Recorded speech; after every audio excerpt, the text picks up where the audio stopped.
First and foremost, I want to take this opportunity to thank Maui Fire Department, all the first responders, and our community members. Those of you who were looking at social media yesterday saw a bunch of people getting together at the Humane Society to move animals, and that kind of stuff always makes me super proud to be a part of our Maui community. Just a side note, the smoke in Kihei is very gnarly right now. If you're going to be outside of your residence, you're going to expose yourself to it. Make sure you're wearing a respirator. It's going to help you.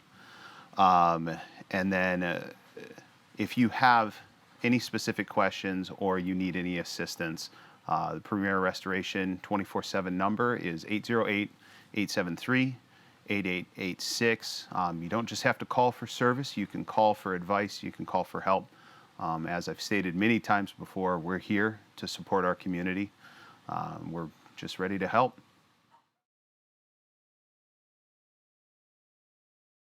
So wanted to put a video together on how to clean up after a brush fire. It does seem like this is something that our community is going to have to deal with.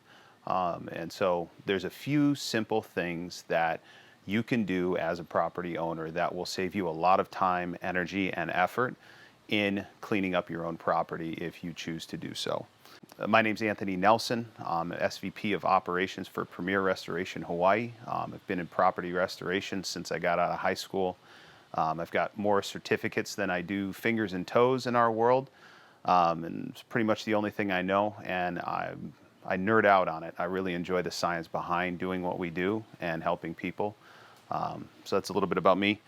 Also, the intent of this video is not to showcase any tips or tricks for inside restoration experts. This is specifically geared towards the average homeowner who's looking to clean up their own house after a brush fire has occurred and you got smoke and soot inside your house. If you do need professional service, I always tell everybody you can feel free to call us anytime. Our number is 808-873-8886, and that's 24/7. So a little bit on soot. So the one thing that you have to understand that kind of cascades down to all aspects of fire restoration cleaning is the fact that when soot mixes with water, it turns into an acid. So what this does to the things that are in your home is anything that can be corroded, metals, porcelains, those types of materials, they'll actually start to show corrosion if they have soot on them for an extended period of time. So you're going to want to focus cleaning those areas first. The other thing is whenever soot mixes with the natural moisture inside of your body, either through your lungs or your skin, it'll irritate it just like any normal acid would.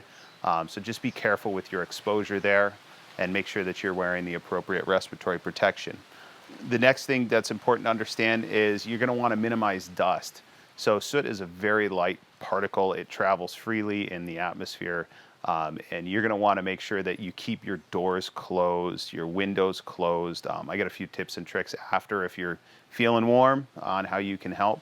And when you're working in your yard, make sure that you're not using any leaf blowers. If you're going to cut your grass, bag the clippings. Don't just use the side discharge, because what you're going to do is put all those particulates that have settled down on the ground back up into the air.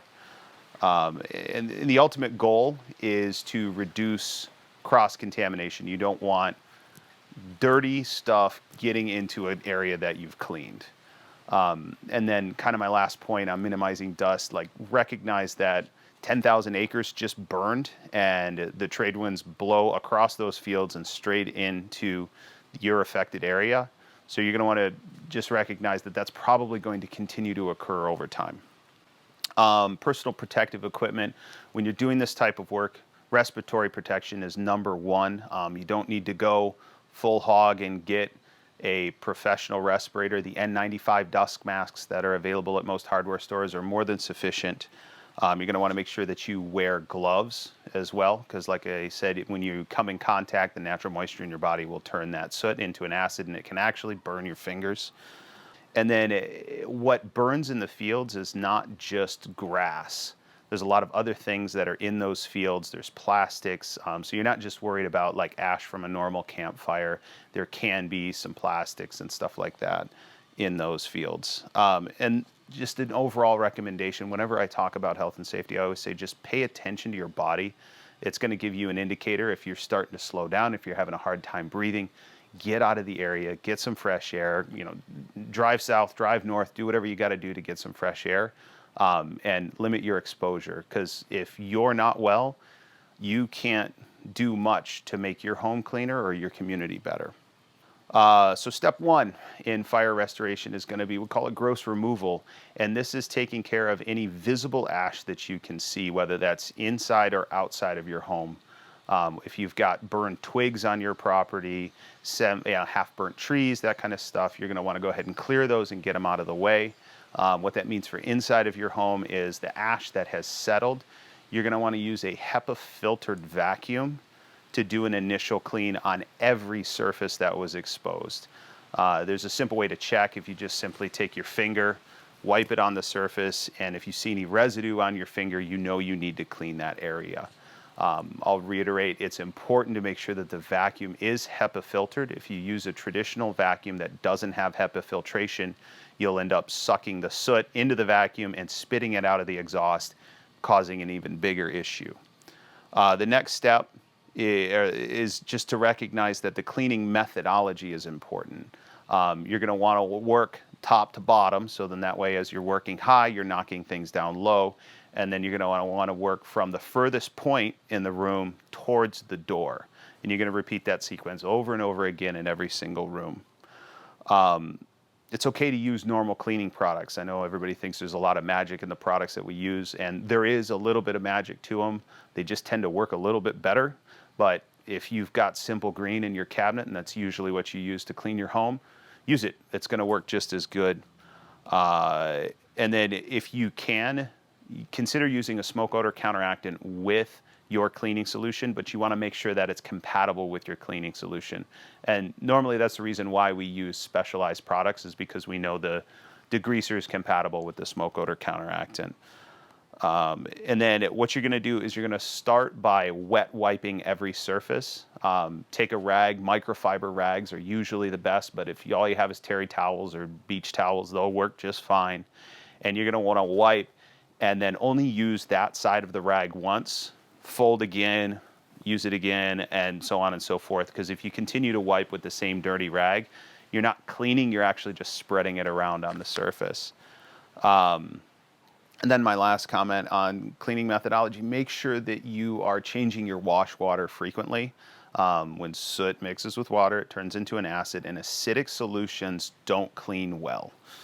The next thing you're going to do after you do your wet wipe is you're going to go ahead and vacuum again. And I know that feels redundant, and you may look at the area and go, hey, I don't think I need to vacuum again. But that final vacuum is important, because as you're cleaning, you're actually knocking things loose and not capturing them on the rags. And that last little HEPA vac will give you that seal of approval to make sure that the space is clean.